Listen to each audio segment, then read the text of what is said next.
Los saludamos, amigas y amigos de 15 UCR, este medio televisivo que se paga con los impuestos que tributan los habitantes de este país, y de nuevo volvemos a tener con nosotros al diplomático, al profesor universitario, al periodista, al, digamos, amigo de Economía y Sociedad, a don Eduardo Ulibarri, con quien vamos a tener casi, en algún sentido, el segundo programa de este año sobre elecciones. Por favor, don Eduardo.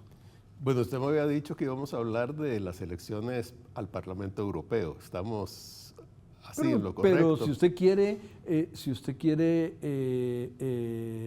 conversar un poquito sobre lo que ha pasado, es que pasa tanto, pues sí, sin duda. Es decir, desde la última vez que conversamos, si mi memoria no me engaña, Bukele todavía no había sido reelecta, Su Majestad Serenísima, la doctora Sheinbaum, no había sido aclamada por goleada. Luego, en Panamá ocurrió algo muy en línea con lo que usted comentó. En República Dominicana también ocurrió algo bastante, de manera que si usted quiere tal vez el primer segmento o el último segmento, darle una pasadita por América Latina, adelante. No, pero obviamente el Parlamento Europeo fue ahí también hubo una barrida en un país en particular, pero el que va a hablar es usted, por favor. Mejor empezamos por el vecindario, que lo tenemos pues muy próximo. Y bueno, como usted acaba de mencionar, los 4 países en los que se realizaron elecciones desde el último programa que tuvimos son países muy cercanos, ¿verdad? Panamá, El Salvador, República Dominicana y México. Yo empezaría con El Salvador, y ahí, aunque yo sé que esto es una analogía de títulos muy manoseada, pues me atrevería a decir que lo de El Salvador fue una crónica de una muerte anunciada. Crónica anunciada porque ya se sabía que Bukele iba a ganar, tiene un gran control, tiene una gran popularidad, eso es indudable, y además había habido una transformación del sistema electoral, de la cantidad de miembros en el Congreso que facilitaba sobre todo crear una supermayoría aún más grande en el Congreso, en la Asamblea Nacional de El Salvador.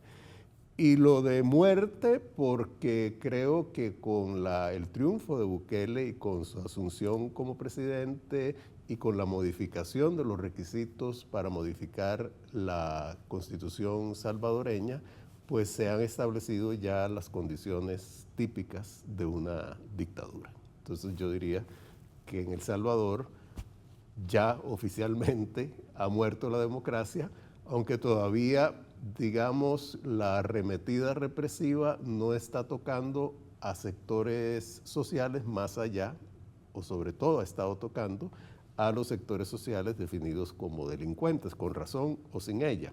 Entonces, bueno, en El Salvador realmente yo creo que tenemos un punto negro en cuanto a la situación política, muy preocupante porque indudablemente, bueno, es un país que es parte del SICA, con el cual tenemos un comercio intenso y que además sirve como una especie de punto de referencia, sobre todo en materia de política represiva, para otros países. Por ejemplo, recientemente la ministra de Seguridad de Argentina, Patricia Bullrich, estuvo en El Salvador inspeccionando esa famosa megacárcel, que es como un depósito de seres humanos, y manifestó una serie de consideraciones favorables al régimen carcelario y al régimen represivo en El Salvador.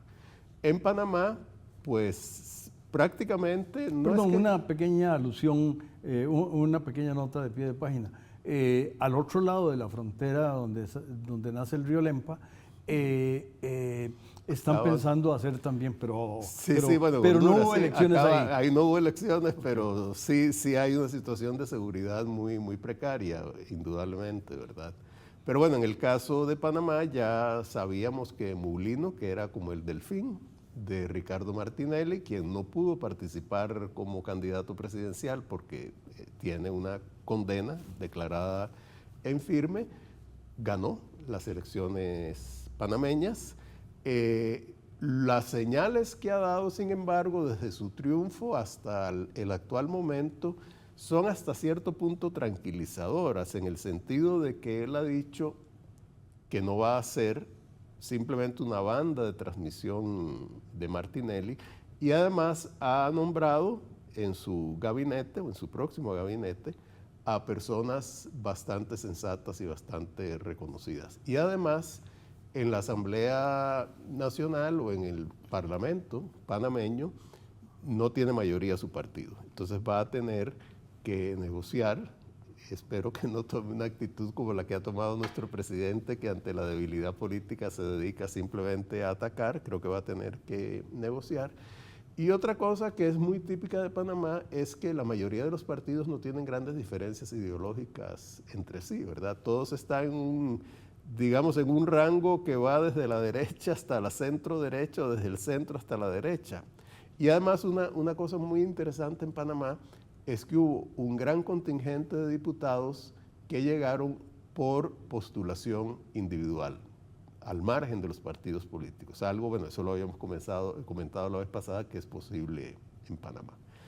Y en República Dominicana, pues todo el mundo daba por un hecho que iba a ser reelegido el presidente, así Abinader, así ocurrió. Tiene además una gran mayoría en el Congreso. Y claro, los problemas de República Dominicana, si bien es cierto, ahí la democracia se ha estado consolidando, es que todavía impera mucho el personalismo. Los balances típicos de una democracia no son tan fuertes.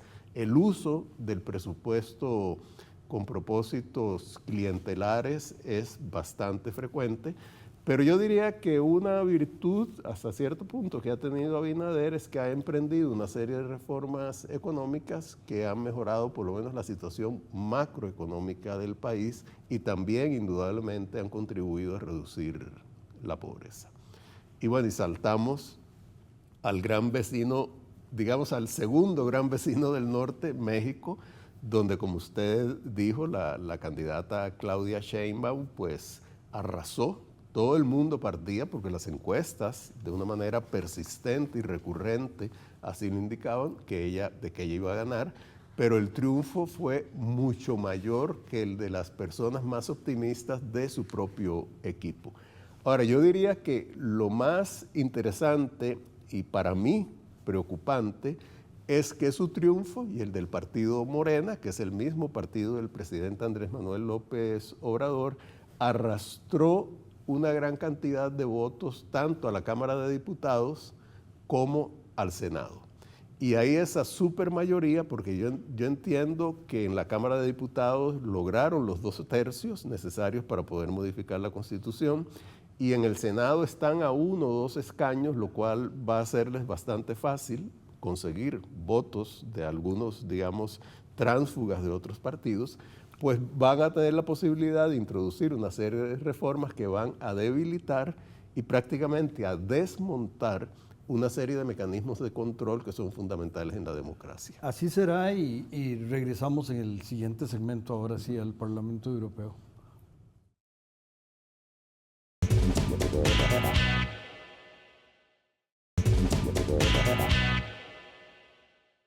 Continuamos, amigas y amigos, escuchando la luz y la claridad del profesor Ulibarri,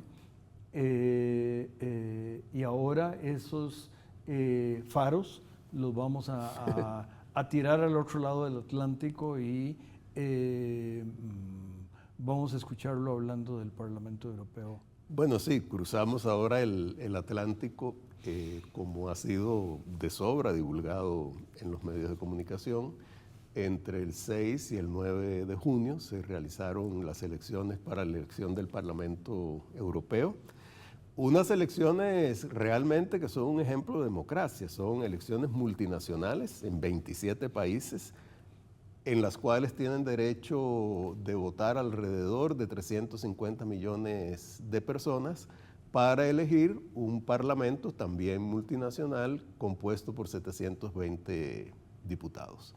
Y eso le da un carácter realmente de, digamos, de ejemplo democrático fundamental. La participación fue muy errática. Por ejemplo, en promedio la participación de los electores fue del 51, algo, o sea, no llegó al 52%. Sin embargo, hay grandes diferencias. Por ejemplo, en Croacia no superó el 23%, sin embargo, en países como Bélgica y Grecia superó el 80%. Por razones de muy diversa índole. Una que hay que considerar en el caso de Bélgica es que el voto es obligatorio y si uno no vota tiene sanciones. O sea, entonces eso hace que la gente pues, se sienta más estimulada a votar. Ahora, ¿qué sucedió ahí? Bueno, si se quiere, el titular es que los partidos de extrema derecha aumentaron su participación, pero menos de lo que se esperaba, o sea, no hubo una barrida. De lo que se temía. Bueno, sí, digamos, en mi caso de lo que se temía yo. Pero bueno, no lograron una barrida, simplemente aumentaron de alrededor de un 20% de los asientos, de los 720 asientos del Parlamento Europeo, a alrededor de un 23%.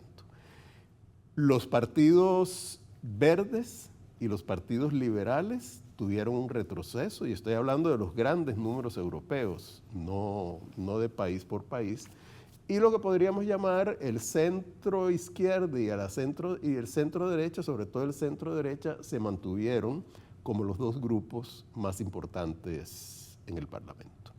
Ahora, ¿cómo se compone ese Parlamento desde el punto de vista de la conformación de grupos políticos? Hay 6 grupos políticos, hay uno que es la izquierda, digamos la izquierda dura, ahí está el Partido Comunista, ahí está Syriza, el Partido Socialista griego de una derecha dura, ahí está la Francia insumisa de Jean-Luc Mélenchon, este populista de izquierda francés.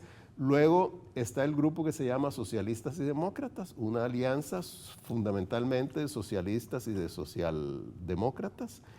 Luego, y estoy hablando desde la izquierda hasta la derecha, ¿verdad? Luego están los verdes, que tuvieron un retroceso muy significativo, digamos, para los partidos verdes, realmente el impacto de esas elecciones fue muy grande.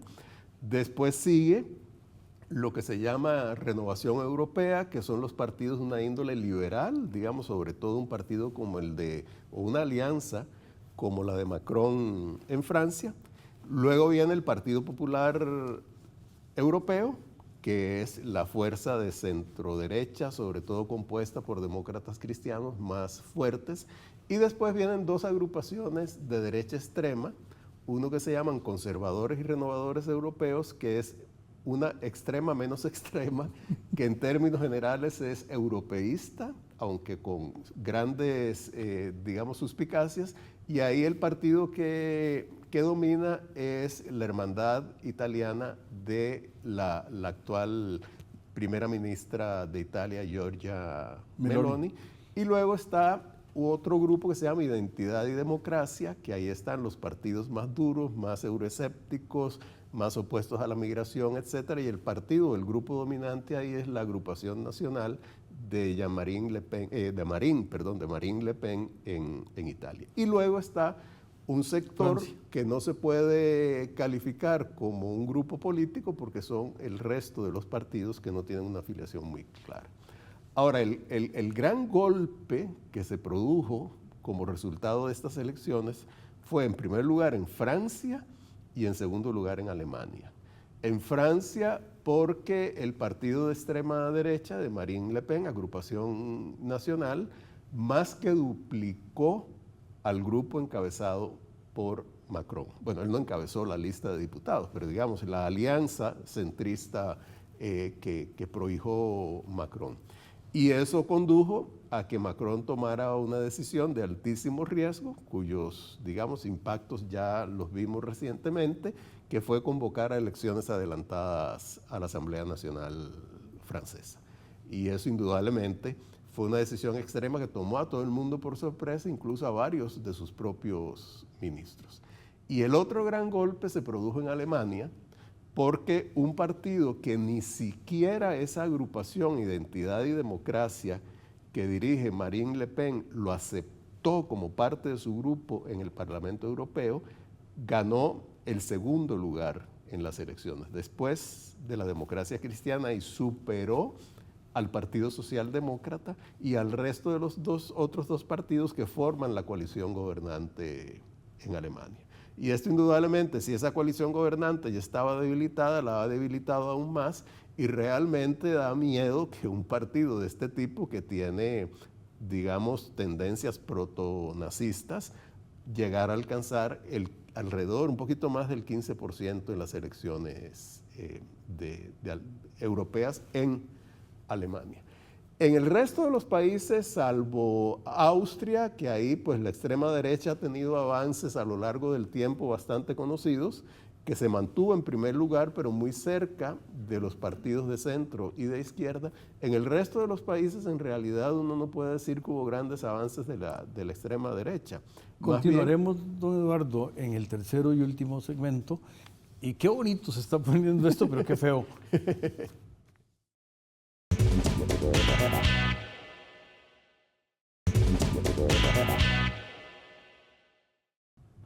Continuamos, amigas y amigos, en este fascinante, emocionante revisión de don Eduardo, por favor. Bueno, estamos como montados en un bus de turismo político europeo a una velocidad muy grande y no nos quedamos prácticamente mucho tiempo en ninguna capital. Habíamos terminado con el impacto en Alemania, que realmente es muy preocupante, y también mencioné en Austria. Ahora, ¿qué ha sucedido en otros países? Ahí es muy diverso. Por ejemplo, en España y en Portugal, la extrema derecha obtuvo menos votos que en las últimas elecciones nacionales de esos países. O sea, la derecha tradicional y la derecha, y la izquierda democrática, los socialistas, ganaron en relación con su desempeño electoral previo. En países como Holanda, Irlanda, Bélgica, incluso en Hungría, que es un gobierno iliberal, aunque democrático, pero la coalición de centro e izquierda quedó muy cerca del partido de gobierno, que es el Fidesz, del primer ministro Víctor Orbán, e incluso cada país tiene sus particularidades. En Dinamarca ganaron los verdes, mientras en el resto de Europa les fue pésimo. Entonces, a veces sacar grandes conclusiones es un poco riesgoso en algo tan diverso, pero digamos, lo que sí es cierto es que la derecha se ha fortalecido en el Parlamento Europeo, no significativamente. ¿Qué impacto va a tener esto? Yo creo que no mucho, porque si uno suma a los grupos, digamos, de centro izquierda y de centro derecha, superan los 400 votos por mucho en un parlamento de 720 personas. Sin embargo, puede obstaculizar y puede introducir ruido en aspectos tan importantes como es las políticas ambientales europeas, sobre todo relacionadas con los combustibles fósiles y las energías limpias, etc.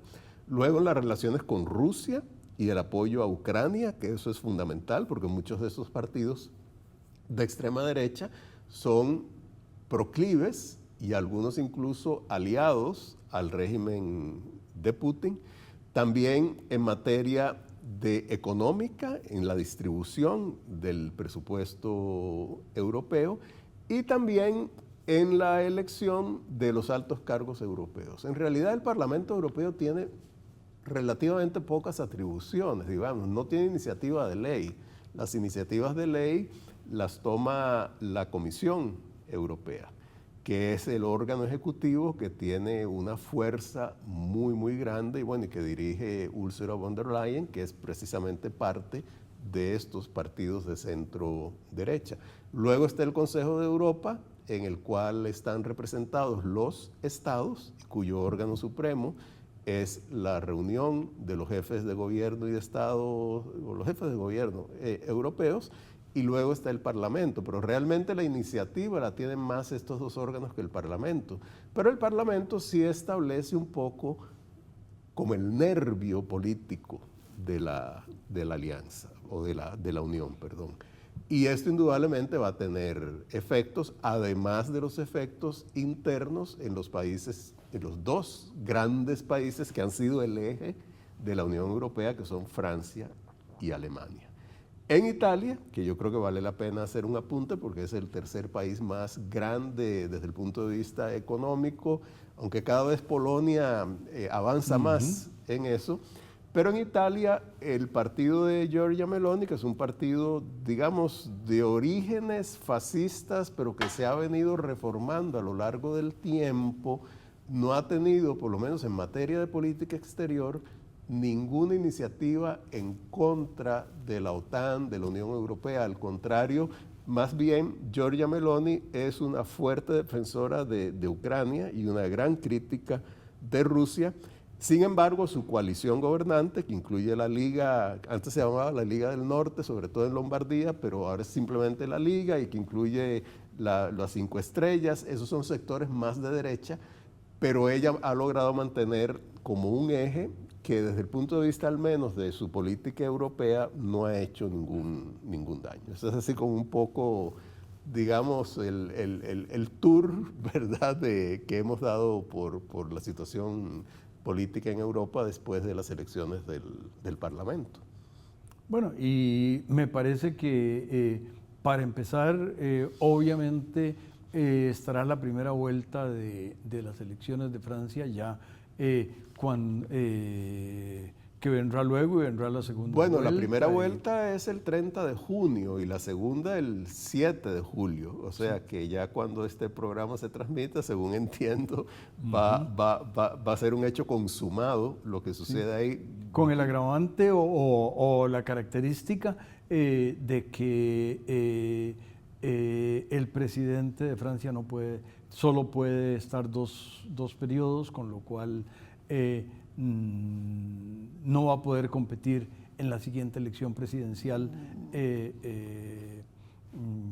quien es evidentemente un político muy imaginativo, sí, lo menos. Pero usted sabe que en Francia Macron es bastante impopular, ¿verdad? O sea, uno lo ve desde fuera, tal vez no atienda a los detalles, pero él tiene un grado de impopularidad importante en Francia, y yo no dudo que en parte los reclamos contra su gobierno, digamos, técnicamente él no gobierna Francia porque hay un primer ministro, él es el jefe de Estado, no el jefe del gobierno, pero bueno, es el gobierno de Macron. Mucho de este éxito del de la agrupación nacional, antes se llamaba Frente Nacional, de extrema derecha, yo creo que es producto de un reclamo en contra de su gobierno. Así que yo creo que también Macron, por quien yo siento grandes simpatías y creo que es un político muy valiente, muy visionario, pero también desde el punto de vista de su conexión con los franceses, ha tenido cortocircuitos muy, muy importantes. Luego, me parece que detrás de la elección, y ya usted fue muy claro, en los 3 niveles de gobierno de la Unión Europea, que de nuevo yo tengo que excusarme con la audiencia de que yo dije declaré mis preferencias, y no debo hacerlo porque yo soy el moderador. Todos sabemos cuáles son, ¿verdad? Lo cual no tiene nada de malo. Pero a mí me parece, yo soy un ferviente admirador de la Unión Europea. Me parece que es el experimento social más importante, y además nos trae, para lo que sirva y sea, Costa Rica tiene un acuerdo de cooperación con la Unión Europea. Es decir, tenemos muchos, pero el más integral el que no es únicamente económico para lo que sirva y sea, es precisamente ese. Totalmente de acuerdo. Yo creo que Europa, además de haber sido un exitoso experimento, digamos, político, económico, social, es probablemente el bloque o la potencia, aunque es una potencia multinacional, con la cual nosotros como país tenemos más valores en común. Y si uno ve lo que sucede en Rusia, con un régimen autocrático, expansionista, lo que sucede en China y lo que puede suceder en Estados Unidos si gana Trump, pues probablemente casi que el único amarre desde el punto de vista de los valores liberales y los valores sociales, los valores de equidad y de civilidad va a estar en Europa. Yo creo pero que lo tengo que cortar lamentablemente, pero antes de que se acabe el año estará usted de regreso aquí, espero, si usted nos hace el favor. Cuídense mucho y manténganse con los espléndidos programas de Quién Sabe UCR, por favor.